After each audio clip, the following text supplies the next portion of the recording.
Olá, seja muito bem-vindo a mais um encontro aqui do nosso curso de psicopatologia. Você está me vendo aqui num cenário novo, mas não novo, né? A estante aí continua a mesma, deu uma ajeitada aí na disposição dos livros, mas estou em um local novo, né? Então, saí do consultório presencial e agora estou somente com os atendimentos online. Então, estou em home office. Né? Por isso que eu passei aí uns 15 dias, mais ou menos, sem postar vídeos aqui para o nosso curso de psicopatologia, porque eu estava sem gravar. Né? Estou gravando um vídeo por semana, na semana corrente que eu lanço o vídeo, eu gravo a aula, né? Eu gravo a leitura do texto. Por isso, né, essas 2 últimas semanas eu não gravei. Né? A gente teve também o intervalo do carnaval, na quinta de carnaval não gravei, e aí eu mudei aí nessa semana de carnaval. Semana passada, né, eu poderia ter gravado, mas eu peguei uma gripe horrível e agora que eu estou saindo desta gripe, saindo dessa gripe, né?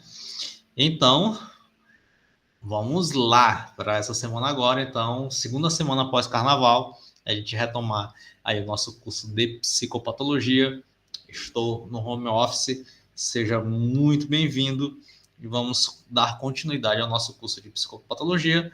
Nós estamos aí no capítulo 16, trabalhando a sensopercepção. E aí eu vou já compartilhar minha tela com você para a gente continuar a leitura do nosso texto. Espero que esteja tudo ok com o áudio. Acho que está tudo ok, tudo certinho, como de costume. Você já está vendo aí a minha telinha e vamos dar continuidade, portanto, ao nosso curso de psicopatologia. Se você ainda não é inscrito no canal, se inscreva no canal, tá bom? Para poder receber todos os vídeos novos do nosso curso de psicopatologia. Dá like, deixa o like aí no vídeo, lembrando que aqui não é uma aula resumo. Então, se tu está na faculdade, está estudando uma disciplina de psicopatologia, fala, eu vou no YouTube para poder pegar o resumo de uma aula. Este daqui não é o lugar, tá bom? Esse daqui é o lugar para você ler o texto junto comigo. Estou lendo o texto, né, devagarzinho, e a gente vai comentando ali se tiver uma parte mais intrucada para facilitar o entendimento, o meu e o teu entendimento também.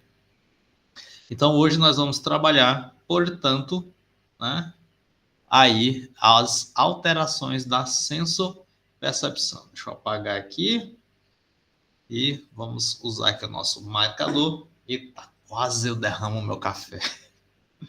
Ia ser um desastre, como quase sempre, né?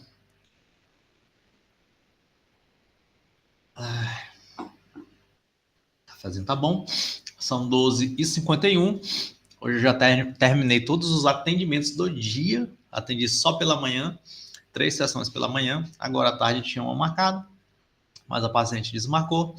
Então, estou com a tarde livre, vou fazer essa gravação. E daqui a pouquinho eu já vou continuar aqui nos meus estudos da faculdade, que eu tenho um monte de unidade atrasada. Eu vou aproveitar hoje para arrochar essas unidades. E aí daqui a pouquinho tem prova. Próxima semana já começa a prova. Então, já estou livre de todas as atividades para poder finalizar o penúltimo trimestre. E aí, o próximo será o último trimestre da Faculdade de Filosofia. Eita, moleque, finalmente. Aí eu vou entrar em outra faculdade. Não, é loucura. Até pensei em fazer outra faculdade, né? Mas não. Enfim, anedotas da vida. Vamos lá, você não quer saber da minha vida, né? Então, vamos lá continuar aqui o nosso curso. Alterações da sensopercepção. As alterações da sensopercepção, como alucinações, ilusões visuais e outros fenômenos desse tipo, têm intrigado os estudiosos há séculos. Lucrécio, 96 a 55 a.C., por exemplo, o filósofo epicurista da Roma Antiga, manifesta seu assombro com tais fenômenos da seguinte maneira: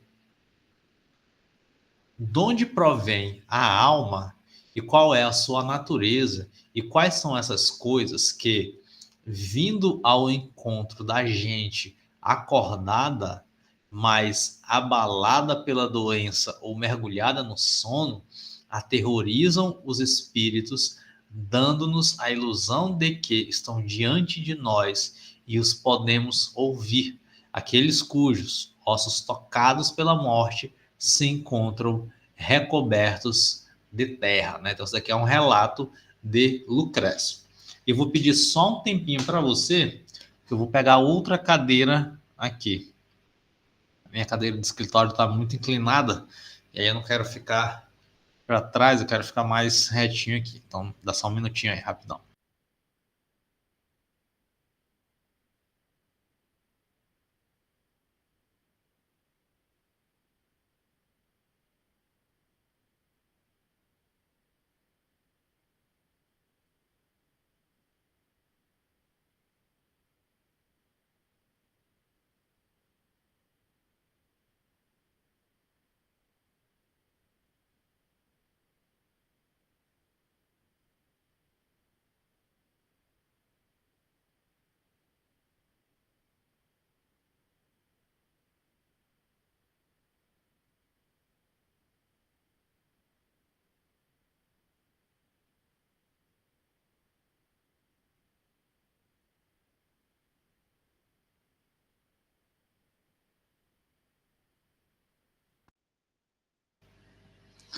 Pronto.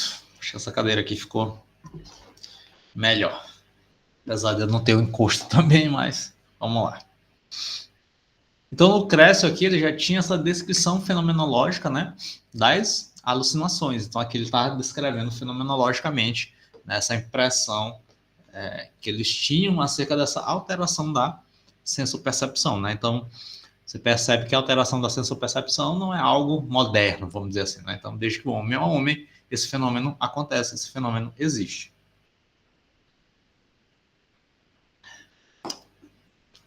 Alterações quantitativas da sensopercepção.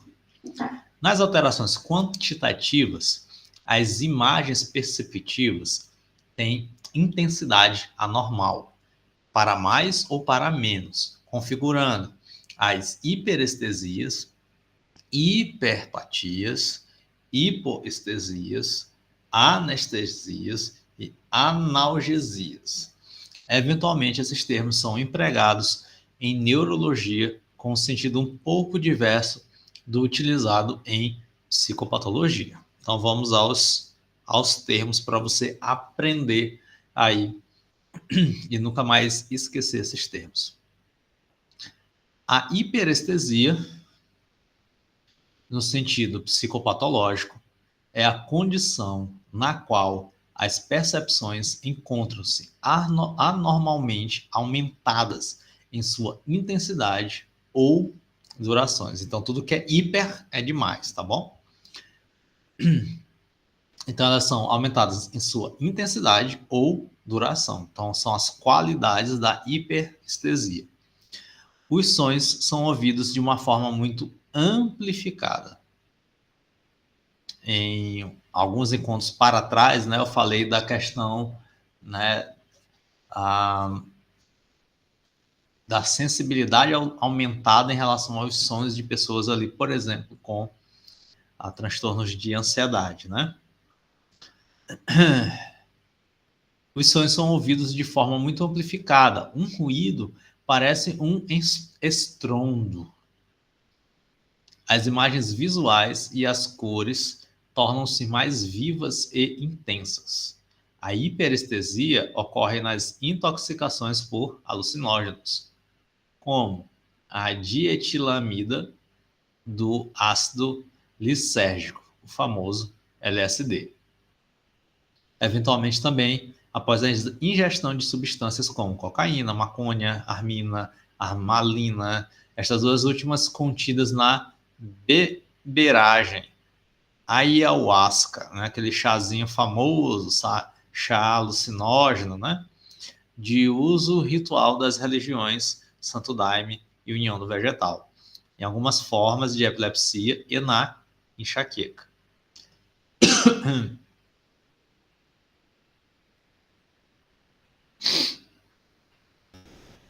embora raramente também possa surgir no hipertireoidismo, na esquizofrenia aguda e em certos quadros maníacos. Então, a hiperestesia, né? Então, ela tem mais a ver com o uso de substâncias. Eu já tive paciente com transtorno de pânico, ele foi desencadeado por uma hiperestesia causada pelo uso de maconha ou cocaína, acho que foi maconha que ele utilizou, né? Então, fumou o cigarro de maconha e aí teve uma reação, né, hiperestimulada lá, alteração dos sentidos e tudo mais. Aí ele teve aquele famoso medo, né? Interpretação de perder o controle. E aí ele começou a ter ansiedade antecipatória, né, esse medo de perder o controle e tudo mais, e acabou ali desenvolvendo transtorno de pânico por conta disso, né? Denomina-se hiperpatia, no sentido neurológico, quando uma sensação desagradável, geralmente de queimação dolorosa, é produzida por um leve estímulo da pele. A hiperpatia costuma ocorrer nas síndromes talâmicas, do tálamo, né? Já a hipoestesia, no sentido psicopatológico, é observada em alguns pacientes com depressão grave, isso aqui é importante, né? Nos quais o mundo circundante é percebido como mais escuro, as cores tornam-se mais pálidas e sem brilho, os alimentos não têm mais sabor e os odores perdem sua intensidade, né? Então, é por isso que às vezes a galera acha que depressão é frescura, né? Mas existe uma alteração da sensopercepção, efetivamente, né? Então, aquilo que tinha gosto, não é que a pessoa tem uma interpretação de que aquilo ali não tem mais gosto, é que de fato há uma alteração. Então, cadê o gosto? Não tem, velho. Isso é muito interessante.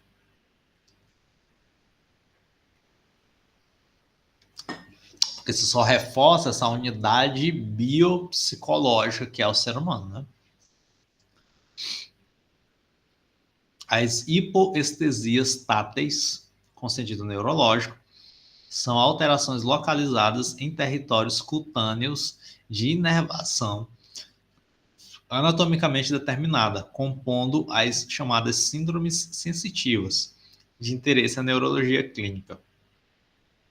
As mais comuns decorrentes de lesões da medula, das raízes medulares dos nervos hipoestesia em faixa e dos neurônios periféricos, hipoestesias em bota, em luva, das várias polineuropatias. Por sua vez, as anestesias táteis implicam a perda da sensação tátil em determinada área da pele. Usa-se com frequência o termo anestesia para indicar também analgesias. Perda das sensações dolorosas de áreas da pele e de partes do corpo. Anestesias, hipoestesias e analgesias em áreas que não correspondem a territórios de nervos anatomicamente definidos em geral são de causa psicogenética, com fatores emocionais em sua base. As alterações ocorrem mais em pacientes com transtornos histéricos, conversão histérica, em sujeitos com alto grau de sugestionabilidade, em outros e alguns quadros depressivos e psicóticos graves. Por fim, fenômenos e termos próximos ao recém-descritos são as parestesias e disestesias. Eles se referem a alterações da sensopercepção, sobretudo no sentido tátil e doloroso, associados mais frequentemente a doenças neurológicas. Parestesias são sensações táteis desagradáveis, embora não sentidas propriamente como dor, e em geral espontâneas, descritas pelos pacientes como formigamentos, adormecimentos, picadas, agulhadas ou queimação, mais ou menos intensas. Uma forma fisiológica, ou seja, não patológica, de parestesia é chamada parestesia de Berger, que ocorre quando um sujeito cruza as pernas por longo tempo e passa a sentir formigamento, adormecimento e fraqueza em parte do membro por compressão transitória do nervo correspondente. Isso daqui é comum. Com a idade, então, se eu vacilar, ficar sentado assim numa posição de mau jeito, a perna começa a ficar dormente, o formigamento, a cara vai levantar, não consegue, a perna fica treme. É uma ideia, né? As distesias táteis são sensações anômalas, em geral dolorosas, desencadeadas por estímulos externos. Assim, ao estimular a pele do paciente com calor, este refere sensação de frio. E após um leve roçar sobre a pele, refere dor. Aqui, desestesia assemelha-se à hiperpatia. As parestesias diferem das disestesias pelo fato de que aquelas ocorrerem de forma espontânea e estas serem desencadeadas por estímulos externos, né? Então, precisa de um estímulo para poder ter a disestesia, né?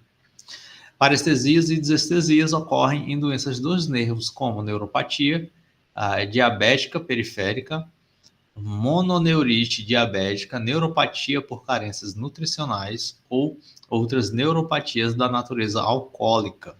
natureza alcoólica, amiloide ou carcinomatosa. Também podem ocorrer na esclerose múltipla e na síndrome de Guillain-Barré.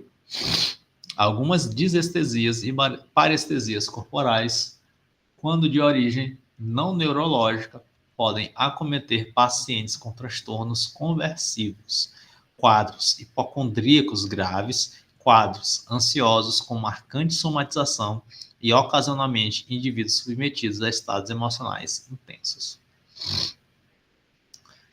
Vamos agora para as alterações qualitativas da sensopercepção.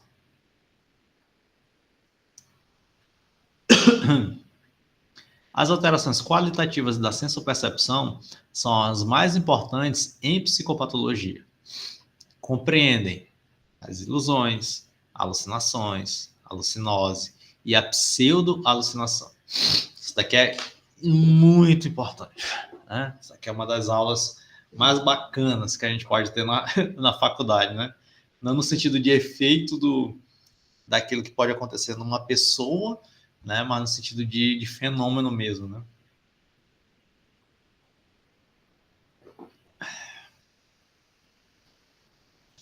As alterações qualitativas da sensopercepção, são as mais importantes em psicopatologia. Já li, né? Então, vamos lá. A primeira, diferenciação importante entre tais alterações foi proposta pelo alienista francês Jean-Étienne Dominique Esquirol, 1772-1840, em 1817. Esquirol propôs diferenciar ilusão e alucinação. Ele afirmou: um homem... Isso aqui é muito importante, ó. Um homem que tem a convicção íntima de estar percebendo uma sensação, estímulo sensorial, para o qual não há objeto externo estimulante, está então em um estado de alucinação. É um visionário alucinado.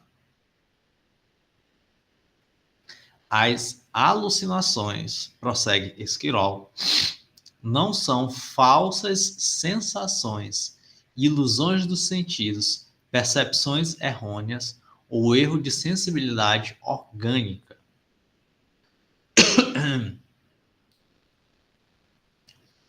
Dessa forma, Esquirol propõe uma clara diferenciação entre alucinações verdadeiras e as ilusões dos sentidos. Então, o que é a alucinação? Então, isso aqui é importante você compreender. Então, o que é a alucinação? É quando uma pessoa tem a convicção de estar percebendo uma sensação. Ou seja, Não tem nada, não tem nenhum estímulo acontecendo fora, mas a pessoa, ela tem a convicção. Tem alguém bem aqui, velho. Eu tô olhando uma pessoa bem aqui. Não tem nada. Não tem uma confusão, não tem um estímulo, mas ela tem a convicção de que há. Existe. Tá bem aqui, ó.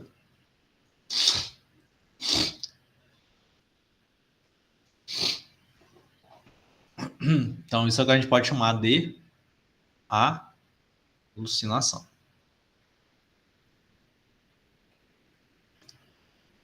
O fenômeno descrito como ilusão se caracteriza pela percepção deformada, alterada de um objeto real e presente. Né? Então, fica claro essa diferença, né? Na ilusão, há sempre um objeto externo real, gerador do processo de senso-percepção, mas tal percepção é deformada, adulterada por fatores patológicos diversos. Então, a ilusão é quando existe um estímulo interno, mas só que ou um estímulo externo, mas só que esse estímulo é alterado por um processo, por fatores ali patológicos diversos. Um exemplo seria à noite você está em casa e você já está com medo. Então você se sente inseguro. Eu estou em casa, estou com medo, e agora aqui estou em casa e aqui eu estou olhando para minha garagem, né, meu quintal aqui, e aqui na frente de casa não é assim, numa rua muito movimentada, nem nada disso, então é um bairro já mais isolado. Estou na grande São Luís, não estou em São Luís necessariamente. Então, na minha frente tem um sítio. Né? Tomara que esse sítio permaneça aí por muito tempo. Né? Tenho vizinhos aqui do lado, mas a frente é um sítio. E tem árvores ali. Né? Então, de repente, um dia, à noite, se eu estiver me sentindo inseguro, se eu não estiver me sentindo seguro em casa, eu tenho aquela sensação de eu tô com medo, sabe?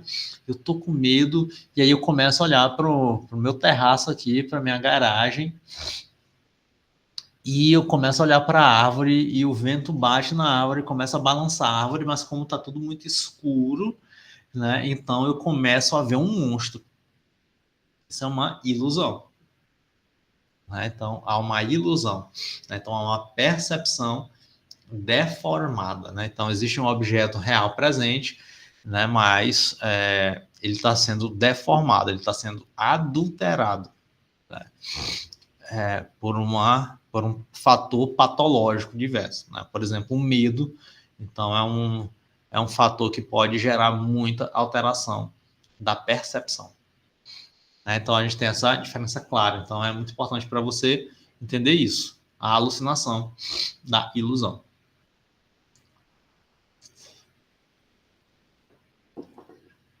As ilusões ocorrem basicamente em 3 condições.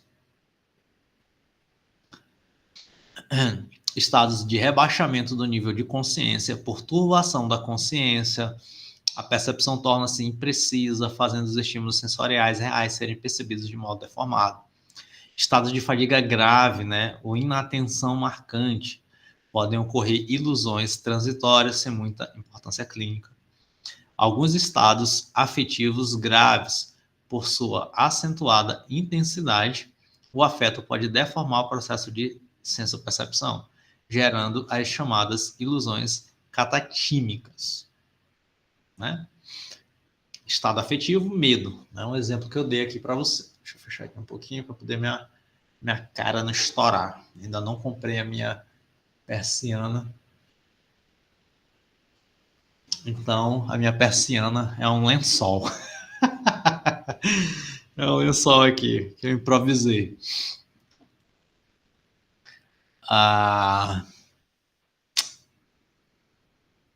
Tipos de ilusão. Então, vamos lá. As ilusões mais comuns são as ilusões visuais. Essa que eu relatei aqui para você, né? Nas quais o paciente geralmente vê pessoas, monstros, animais, né? Eu relatei aqui um monstro, né? Animais, entre outras coisas, a partir de estímulos visuais, como móveis, roupas, objetos ou figuras penduradas na parede. Também não são raras as ilusões auditivas, nas quais, a partir de estímulos sonoros inespecíficos, o paciente ouve seu nome, palavras significativas ou chamamentos. Então isso aqui também é muito comum. Né? Ih, alguém me chamou? Então, uma ilusão auditiva, né?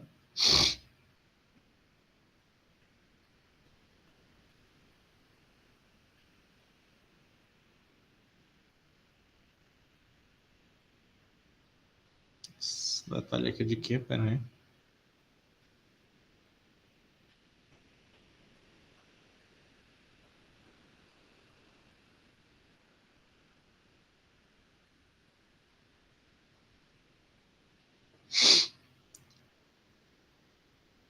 Acho que foi uma falha aqui, né?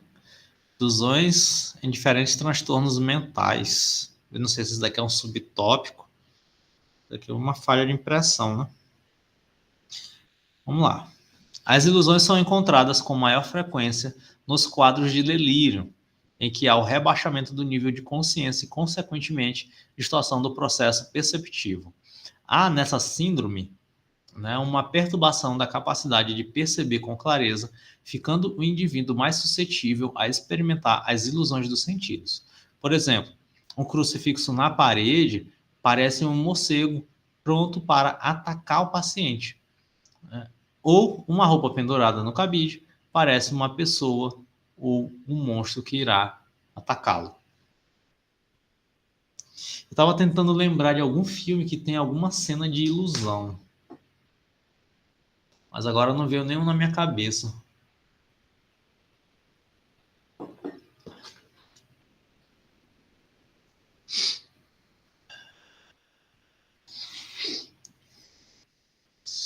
Se eu lembrar, eu falo aqui da cena para poder você visualizar melhor, né? Mas não é tão difícil assim de entender. Em quadros marcantes de alterações do humor e da afetividade, como estados intensos de medo e ansiedade, mais frequentes em pessoas com quadros de depressão e ansiedade e em transtornos de personalidade, o sujeito pode experimentar as chamadas ilusões catatímicas. Ouve alguém desprezá-lo ou ofendê-lo, a mãe temerosa com a segurança da filha, ouve de ruídos ao longe a voz de sua filha. É muito comum, né? A pessoa em alerta o tempo todo. Está acontecendo alguma coisa com minha filha, vai acontecer, pode acontecer alguma coisa. Então, a qualquer momento ela está em alerta ali, isso gera essa ilusão, né? Essa alteração da percepção. Ao voltar para casa à noite, em bairro escuro, cada sombra de árvore parece um assaltante pronto para atacá-lo. Então, casos típicos, né, de ilusões. Cabe destacar que a psicologia experimental tem, desde o século XIX até o presente, utilizado do fenômeno ilusões dos sentidos para a investigação de processos sensoperceptivos na população sadia e em transtornos mentais. Há os seguintes tipos de ilusões: ilusões relacionadas ao próprio corpo, como um paradigma experimental da ilusão na mão de borracha, Rubber Hand Illusion; ilusões visuais deflagradas por paradigmas experimentais, como as ilusões de Ebbinghaus, Ehring ou dos círculos de Titchener, de Miller-Lyer, de Ponzo, e as figuras ilusórias de Caniza. Depois você pode pesquisar todos esses experimentos, tá bom? Acho interessante para poder você contextualizar aqui, né? E você visualizar essas percepções, né? Ilusões relacionadas a objetos móveis, ilusão de Froelich, ilusões de peso e tamanho, e ilusões relacionadas à percepção de palavras faladas. Esses paradigmas experimentais têm sido utilizados, sobretudo, na pesquisa sobre processos sensoperceptivos na esquizofrenia. Então, um estudo recente aqui. Mas também no autismo, na dismorfofobia e no transtorno obsessivo-compulsivo. A ilusão de distorção da imagem da própria face no espelho é bem descrita na esquizofrenia. tendo sido também descrito em adolescentes com traços esquizotípicos. Então aparece, né?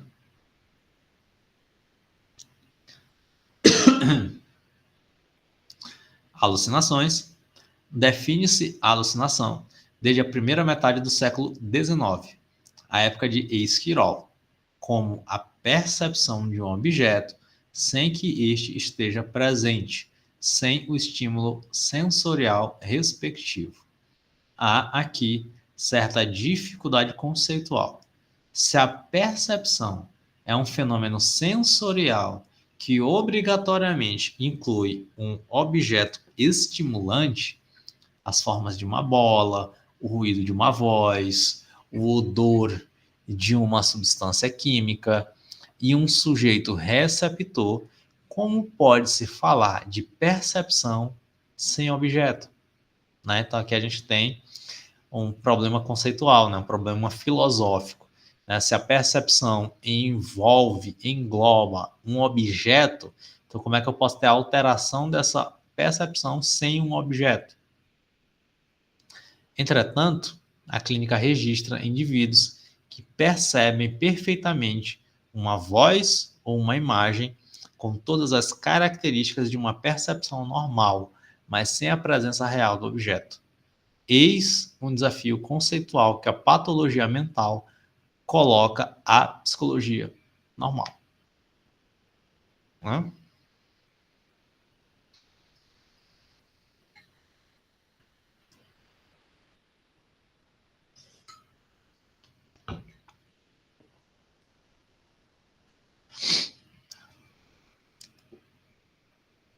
Portanto, a alucinação é a percepção clara e definida de um objeto, voz, ruído, imagem, sem a presença do objeto estimulante real. Então, aquilo que a gente já está falando, né? Alguns autores chamam de alucinações verdadeiras aquelas que têm todas as características de uma imagem perceptiva real, ou seja, nitidez, corporeidade, projeção no espaço exterior, constância.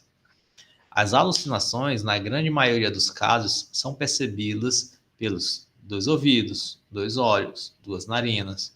Entretanto, casos raros que implicam apenas um ouvido, um olho, uma narina ou apenas um hemicampo visual também foram descritos. Alucinações em pessoas sem transtorno mental. Embora as alucinações sejam mais comuns em indivíduos com transtornos mentais graves, sobretudo nas psicoses, podem ocorrer também em pessoas que não apresentam tais condições. Diversos estudos revelam que alucinações de qualquer tipo, mas sobretudo visuais e auditivas, ocorrem na população sadia com prevalência de 2 a 28%, a mediana é em torno de 10%, e incidência atual de 4 a 5%, sendo as alucinações visuais mais comuns que as auditivas.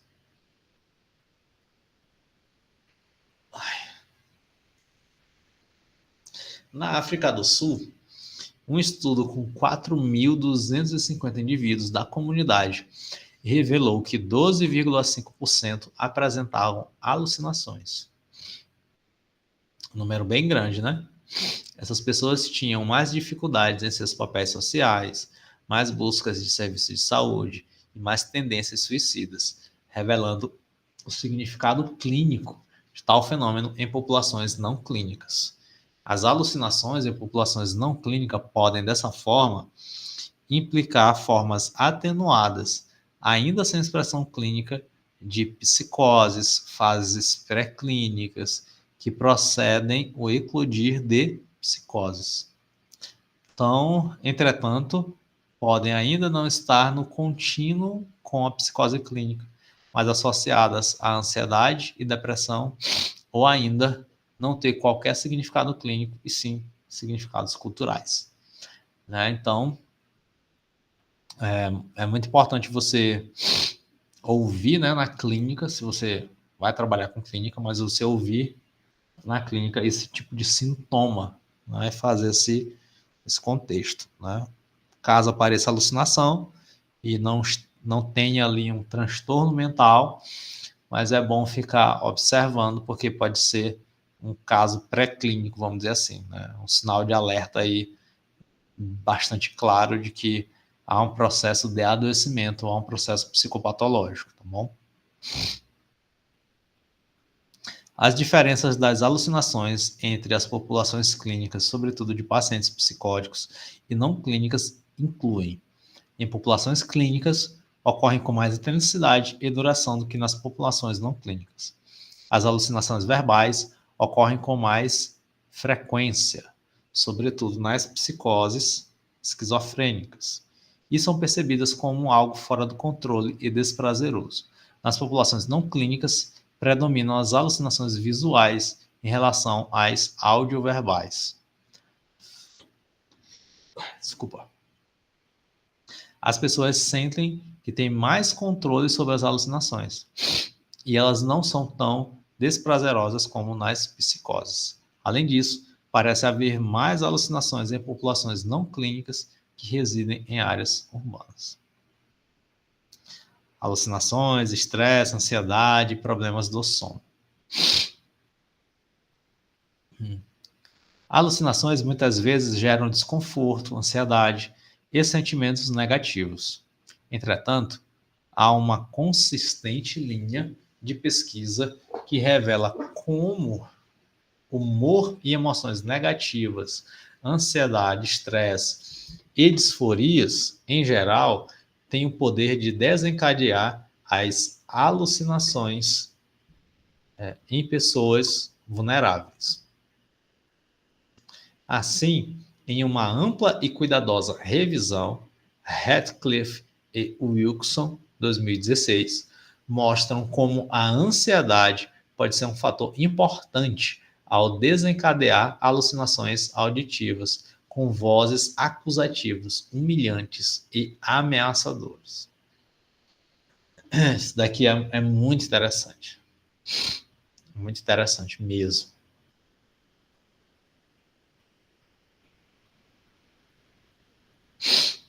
Então, por isso que é muito comum uma pessoa com muita ansiedade relatar alucinação auditiva, né? Ah, são essas vozes aqui na minha cabeça e tal. Tá aqui uma alteração da sensopercepção, né? Sarah Rive e colaboradores, por meio de detalhada revisão de 66 estudos, mostram como problemas no sono e sono ruim estão associados à eclosão de alucinações e delírios em pessoas com transtornos psicóticos. Verificou-se também que sintomas psicóticos, delírios e alucinações audioverbais ocorrem associados à suscetibilidade aumentada ao estresse, preocupação aumentada com ameaças e estresses mínimos que são aberratamente salientes para pessoas vulneráveis, com alto risco para psicose, ou já no primeiro episódio de psicose. Figura 16.1 apresenta a relação entre estresse e alucinação, né? Então, alta predisposição e vulnerabilidade para psicose, estresse, ansiedade, sono ruim, alucinações. A alucinação volta para estresse, ansiedade, sono ruim. Então, já tive casos graves de pessoas que passaram por isso, né? Então, estresse, ansiedade, uma privação de sono gigantesca, alucinação.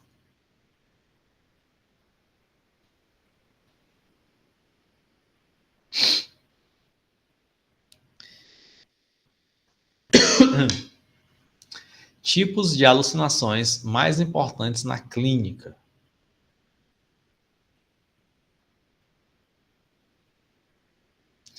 Deixa eu ver se eu continuo ou se eu encerro por aqui.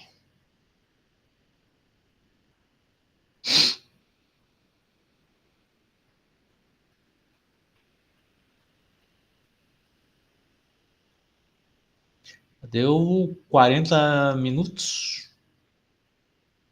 Comecei 12h45, foi isso? Foi? 1h30. Cara, meu tablet tá horrível.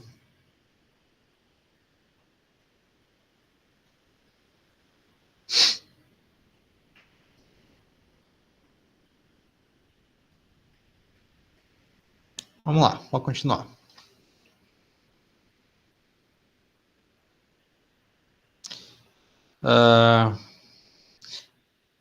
Tipos de alucinações mais importantes na clínica, alucinações auditivas, né?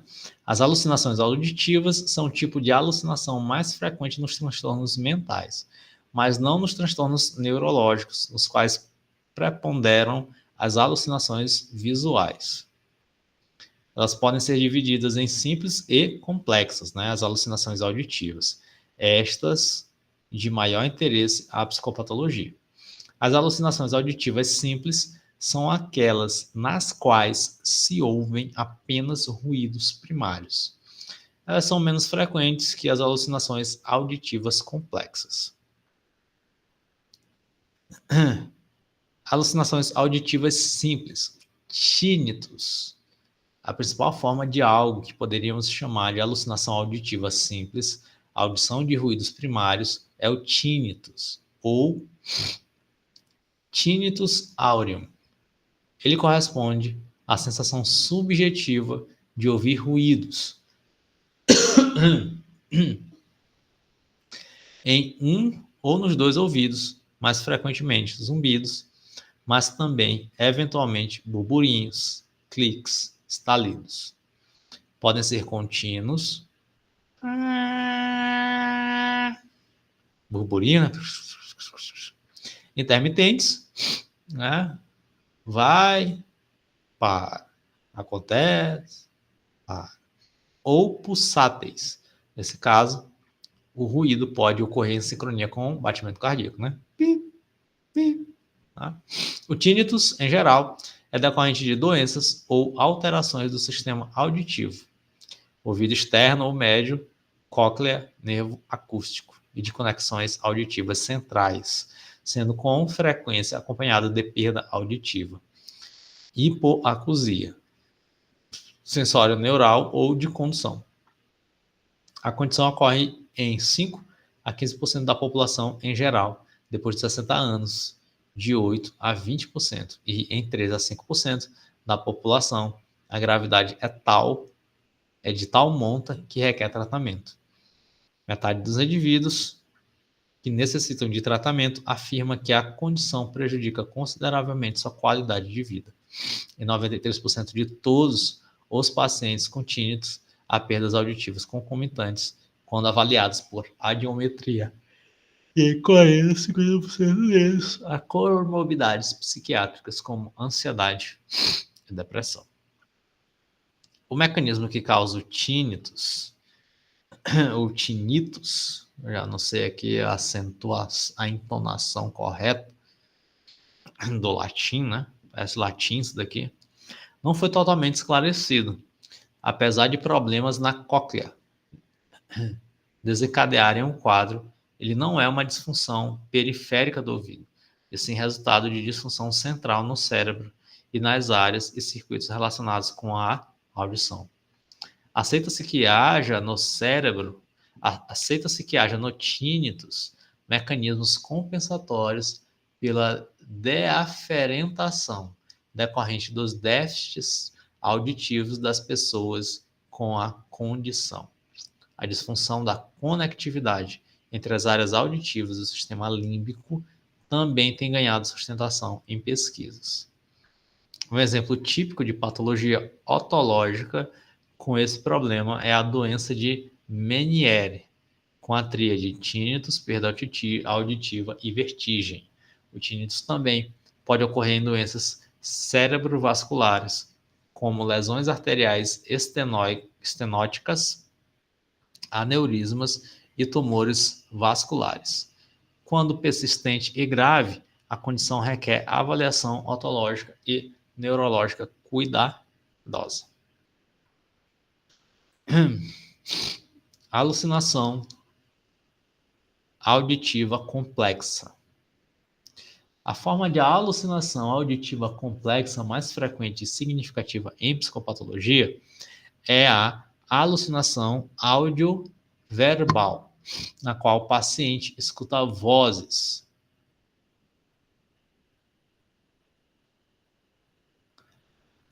Sem qualquer estímulo real.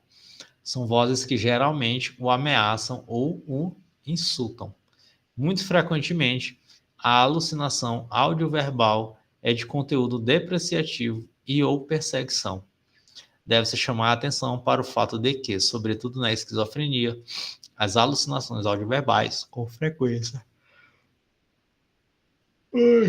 impõem determinada convicção nos pacientes, deixando-os intrigados e assustados a procurar a fonte daquela voz invisível. O insight em relação às alucinações audioverbais na esquizofrenia geralmente é pequeno ou ausente.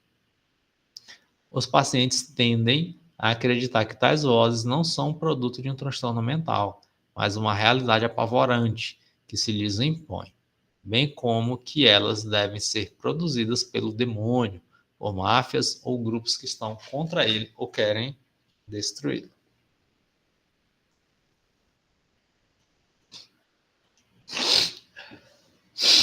As chamadas alucinações schneiderianas, estudadas pelo psicopatólogo alemão Kurt Schneider, 1887-1967, são alucinações audioverbais em que as vozes comandam a ação ou comentam a ação e as atividades corriqueiras do paciente. Por exemplo, olha, agora o João está indo beber água. Agora ele vai lavar a mão. Vozes que comandam são aquelas que mandam o indivíduo fazer coisas como, por exemplo, lave as mãos, ponha fogo em suas roupas, dê uma facada em sua barriga. Né? Então, isso daqui é corriqueiro, né? Esse tipo de alucinação, tá bom? Isso que acontece. Já atendi pacientes assim, né? De modo geral, embora as alucinações schneiderianas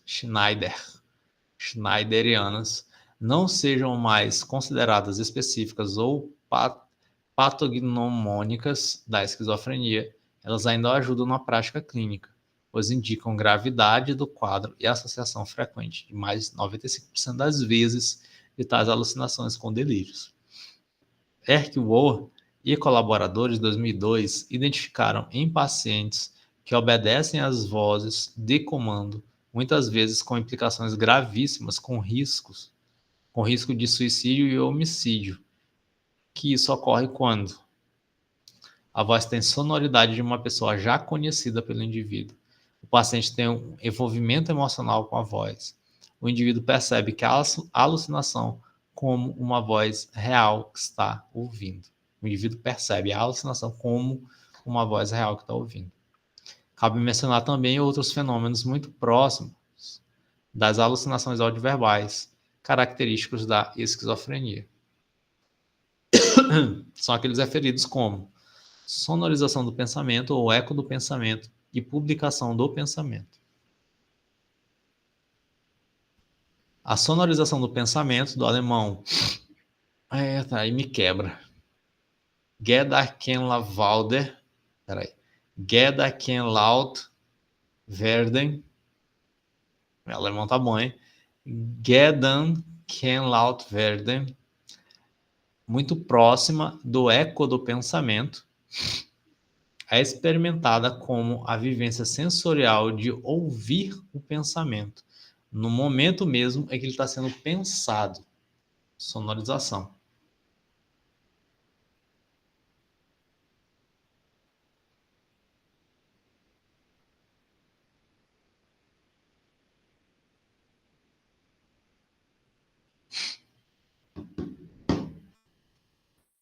Ou de forma repetida, logo após ter sido pensado como eco do pensamento. Existem dois tipos de sonorização ou eco do pensamento, né? Então não é um conceito difícil de entender isso daqui. Sonorização do próprio pensamento é um fenômeno do tipo alucinatório, no qual a vivência é semelhante a uma alucinação auditiva, audioverbal, e que o paciente reconhece claramente que está ouvindo os próprios pensamentos, escutando-os no exato momento em que os pensa. Sonorização de pensamentos como vivência alucinatória delirante. É a experiência na qual o indivíduo ouve pensamentos que foram introduzidos na sua mente por alguém estranho, sendo agora ouvidos por ele. Por fim, na publicação do pensamento, o paciente tem a nítida sensação de que as pessoas ouvem o que ele pensa no exato momento que está pensando. Aqui a gente tem uma tabela que vai apresentar essa distinção e os instrumentos de pesquisa utilizados, né?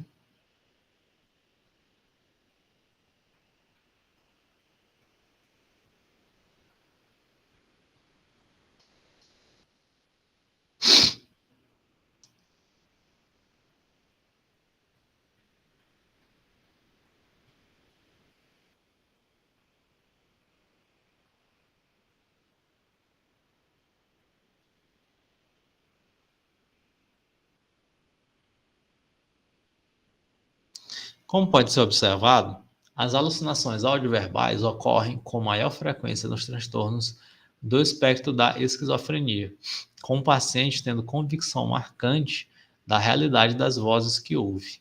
As alucinações audioverbais também ocorrem nos transtornos do humor, no episódio de mania, são ouvidas mais comumente vozes com conteúdo de grandeza ou místico religioso, e, na depressão grave, podem-se ouvir vozes com conteúdo negativo, de ruína ou culpa.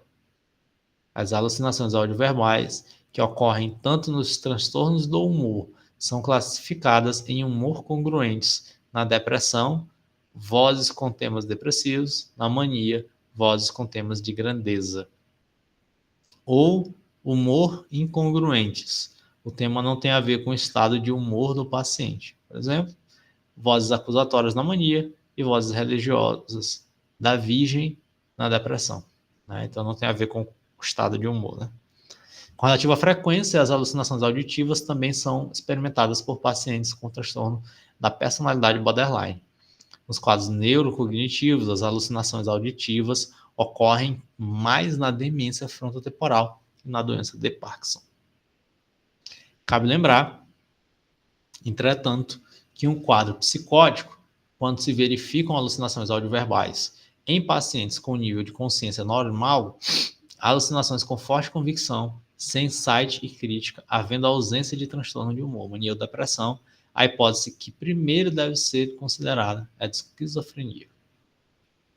Cabe mencionar que nas fases iniciais de muitos quadros psicóticos se observa o fenômeno perceptivo difuso de estranheza do mundo percebido, no qual o mundo como um todo é percebido como alterado, bizarro, difícil de definir pelo paciente.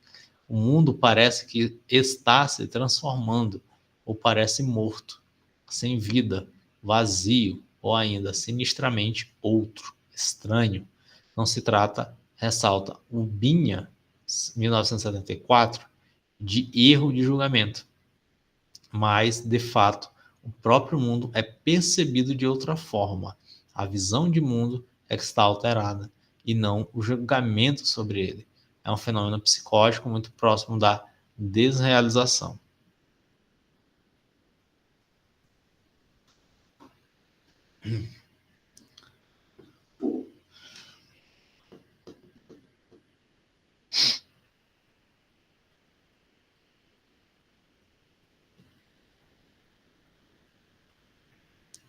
Então, vou parar por aqui, porque a gente já está chegando a 1 hora. A gente vai continuar, então, no próximo encontro sobre as alucinações musicais em diante. Beijinhos e até o nosso próximo encontro.